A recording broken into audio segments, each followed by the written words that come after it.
November 3, 1994, Memphis, Tennessee. The sky over Beale Street had been the color of an old bruise since early morning. It was a Thursday, just past 11, and the street was half asleep. A delivery truck rumbled past a closed barbecue joint. Two pigeons argued near a storm drain. The air smelled like music, old wood, rosin, the ghost of 1,000 Saturday nights soaked into the brick and mortar of every building on this block. This was the Memphis most tourists never found, not the polished stretch with neon signs. Beale Street on a weekday morning, quiet and honest, the way a blues song sounds when nobody is performing it. Halfway down the block, between a pawn shop and a dry cleaner open since 1961, sat a narrow storefront called Delworth's Fine Instruments. A hand-carved wooden sign above the door. A window display with two vintage acoustic guitars on velvet stands, price tags turned outward. The glass was old, with a faint ripple the way glass gets when it has stood in a window frame for 50 years. Inside, the shop smelled of lemon oil, old velvet, and the dry warmth of vintage tube equipment. The walls were lined with guitars on hooks, acoustic and electric. A few old mandolins. One banjo that looked like it had survived 2 floods and a house fire. Behind the glass counter, rows of vintage picks and capos with small hand-written labels. The man behind the counter was Dale Delworth, 53 years old, third-generation instrument dealer. His grandfather had opened this shop in 1921, and Dale had inherited not only the building and inventory, but also the particular species of arrogance that grows in a man told his entire life that he knows more than everyone else in the room. Wide shoulders, a silver mustache trimmed with surgical precision, reading glasses pushed up on his forehead. He moved through his shop the way a landlord moves through a building he owns, slow, proprietary, certain. It was 11:07 in the morning when the bell above the door rang for the first time that hour. B.B. King had been in Memphis since the previous afternoon. He had a show at the Orpheum the following evening, a full house, sold out for 6 weeks. His tour manager had handled everything. B.B. had nothing until 3 o'clock that afternoon. He had woken at 7, ordered coffee and eggs, and sat by the window watching the street below come to life. He did this in every city. Just watched. A woman in a yellow coat waiting for a bus. A kid on a bicycle. He found cities calming when viewed from above with coffee, the noise muffled like music heard through a wall. By 9:30, the room had started to feel small.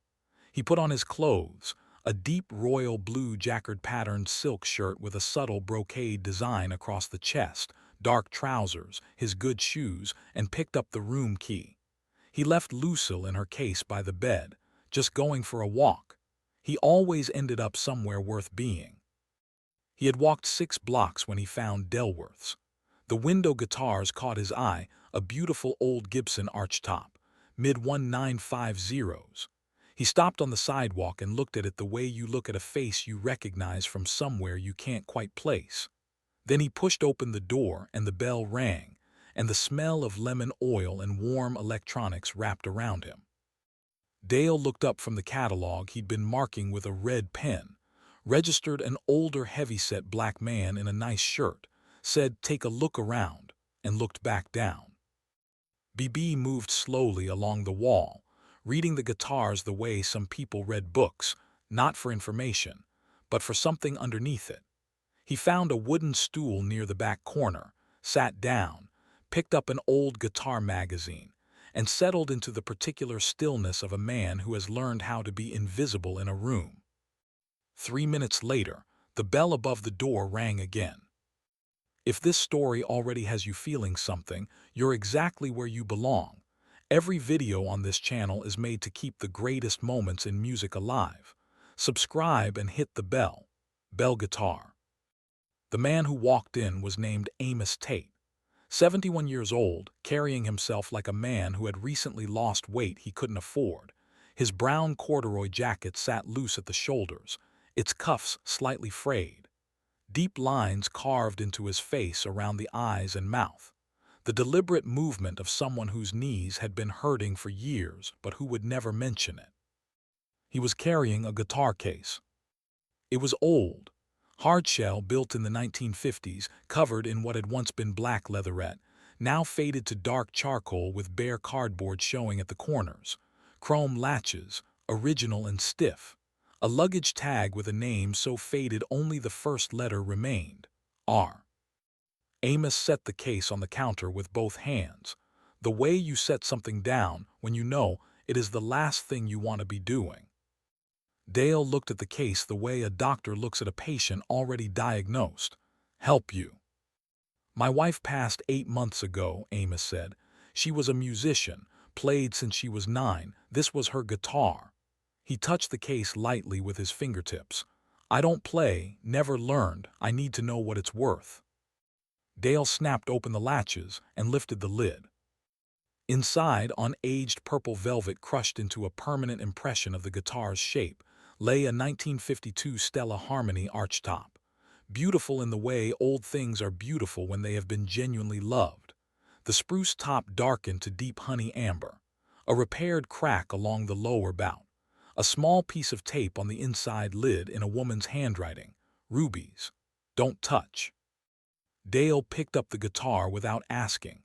He turned it over, pressed his thumb against the top near the repair, plucked one string with his fingernail. A thin, papery sound. The strings were very old, they had lost whatever brightness they had once possessed. Stella Harmony, he said, not a statement of admiration. Early 50s, entry-level, Sears catalog guitars, they made tens of thousands. He set it back in the case. The crack repair has stress around it, top warping. The strings are 30 years old. Nobody will buy this as a playable instrument. Amos looked at the guitar. Something around his eyes tightened, then released. She played it her whole life, he said. From when she was a little girl in Clarksdale. She brought it here in 1961. She played it in her kitchen every Sunday morning while the biscuits were in the oven, until she couldn't. He paused. I thought maybe it had some value. Dale tilted his head the way people do when they're about to tell you something they've decided is for your own good. Sentimental value, absolutely. Monetary value. He looked at the guitar one more time. I might move it to a collector, but I'd have to price it very low, $40. No serious musician would look twice at this. Not a real player. I can give you $40 today, Mr. Tate. Or take it home and put it on your wall. Amos was quiet for a moment. His hands rested on the closed case, both of them. His left thumb moved slowly across the worn leatherette, back and forth. Ruby played Muddy Waters on this guitar, he said, not speaking to Dale anymore. She played it in the church choir, at our wedding in 1959. The night our son was born, and the morning he left for Vietnam, and the morning he came home.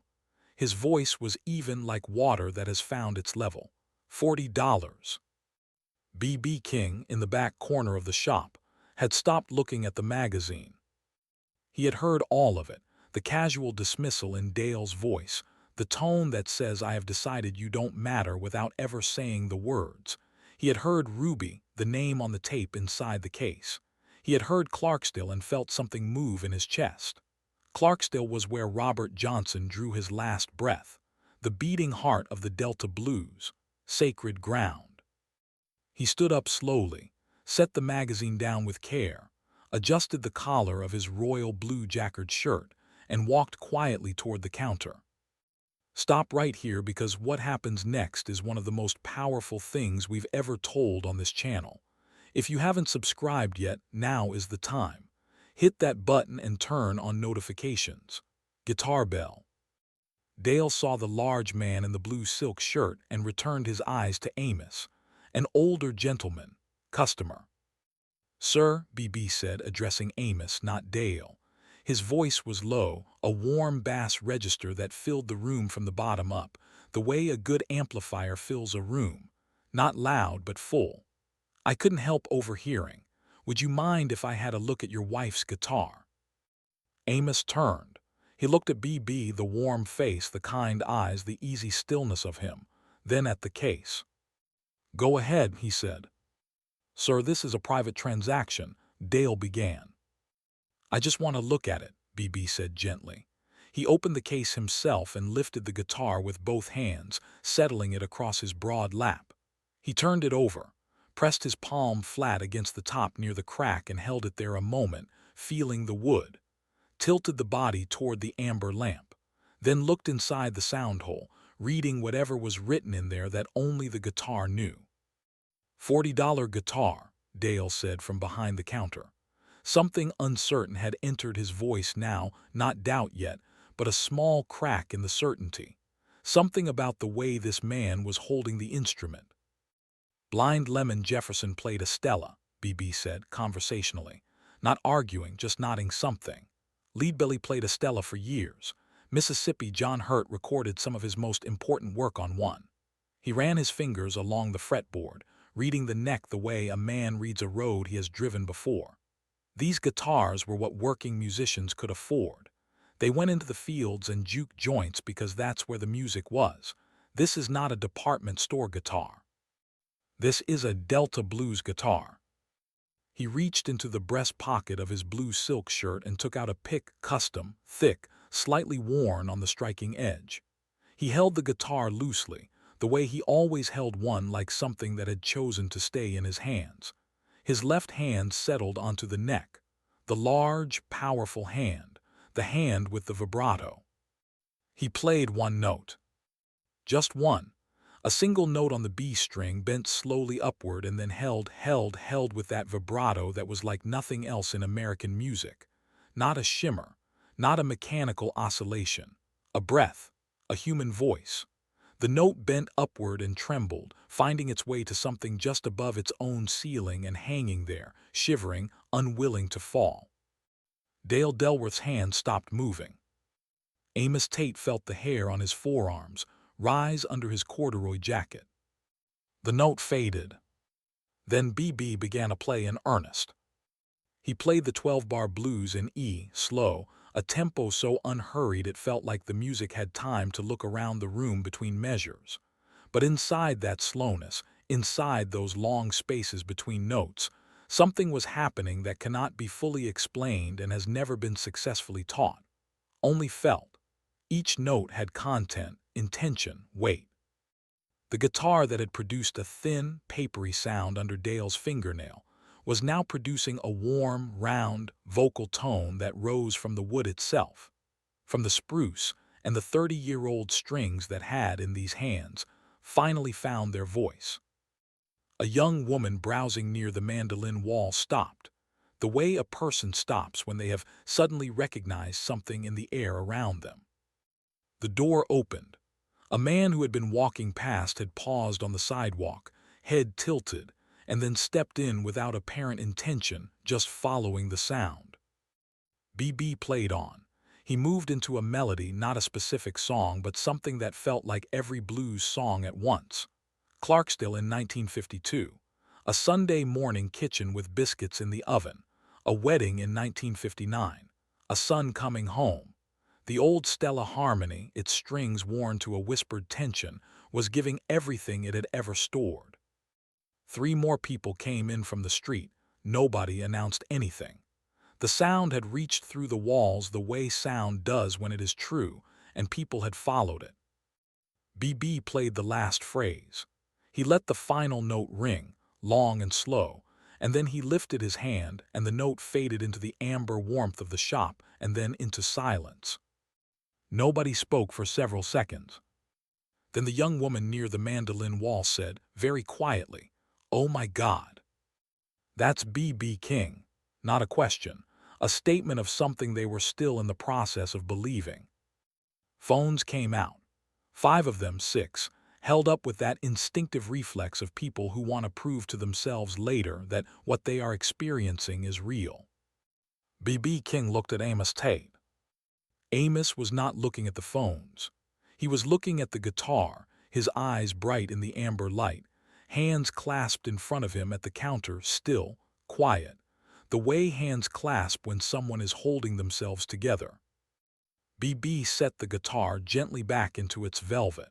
He smoothed the velvet around the body the way you tuck a blanket around something sleeping. Then he looked at Amos. "Your wife," he said, "knew something that not everyone gets to know. She knew that the worth of a guitar has nothing to do with the name on the headstock or the price in a catalog. It has to do with what you give it." He looked at the guitar in the case. 30 years of Sunday mornings, a wedding, a son going away and coming home. That guitar has been given more than most instruments ever receive. He looked at Amos. "It is not worthless. There is no word for the opposite of worthless, but it is that." Amos could not speak. He nodded once. That was enough. Dale Delworth had come around from behind the counter. He stood at a slight distance, hands at his sides. Something in his face had rearranged itself quietly, the way faces do when they have been in the presence of something they cannot account for. "Mr. Tate," Dale said, his voice smaller but honest in a way it had not been before, "I owe you an apology. I was wrong. I was careless with something that deserved more care."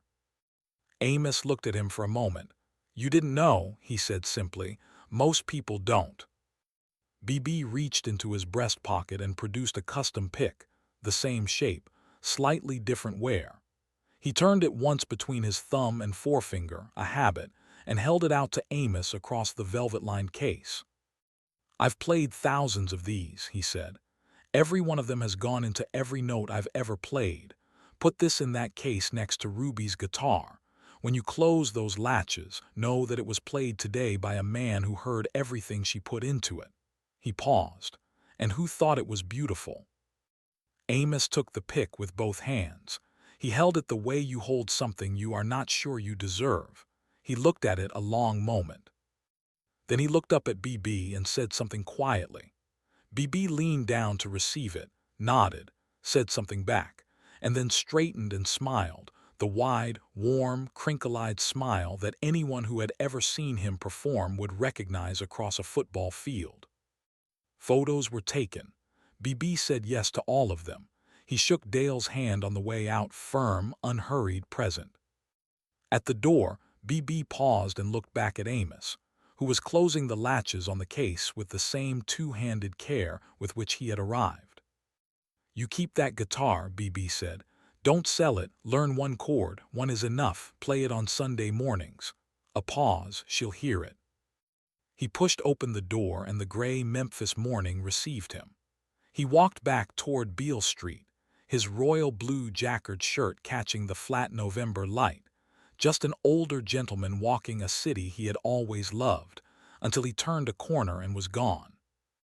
Inside, Amos sat on a bench near the door with the case on his knees and did not open it. Just sat with it, while the people from the street drifted out one by one, carrying whatever they had received back into the ordinary day. The following Sunday, Amos made biscuits. He had not made biscuits in 8 months. He burned the first batch slightly and ate them at the kitchen table with his coffee. After breakfast, he called his neighbor's son, a teenager who played in a garage band, and asked him to come over and show him one chord. Just one. The boy came that afternoon and taught him E major. 3 fingers on the frets, thumb on the back of the neck. Amos practiced until evening, his fingers aching, hitting the chord wrong and then right and then wrong again.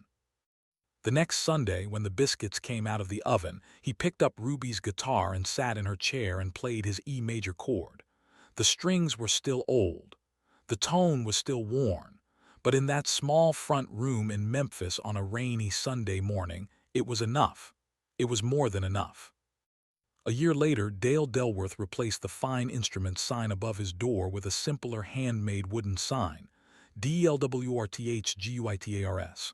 Below, in smaller lettering, "Every guitar has a story. Ask us." He started asking, not about price, about story. It changed everything about how the shop felt. He never told anyone about the day B.B. King played a 1952 Stella Harmony in his back corner until it wept. Some things are not for repeating. Some things are only for carrying. B.B. King played the Orpheum Theater the next evening, a full house. He opened with "Every Day I Have the Blues," the crowd on its feet before the first verse finished. Near the end of the set, he played a slow blues, unannounced, the same 12-bar form he had played that morning in a small shop on Beale Street. Nobody in the Orpheum knew that. Some performances are for the thousands, some are for one man and a guitar case. Both kinds are necessary, both are real. Did this story reach you the way the blues always does, quietly and then all at once? Subscribe and turn on notifications so you never miss the next one. Guitar. Has there ever been a moment when music found you at exactly the right time and changed something? Drop it in the comments. I read every one. And which B.B. King's song hits you deepest? The blues is not a music, it's a life lived out loud. B.B. King.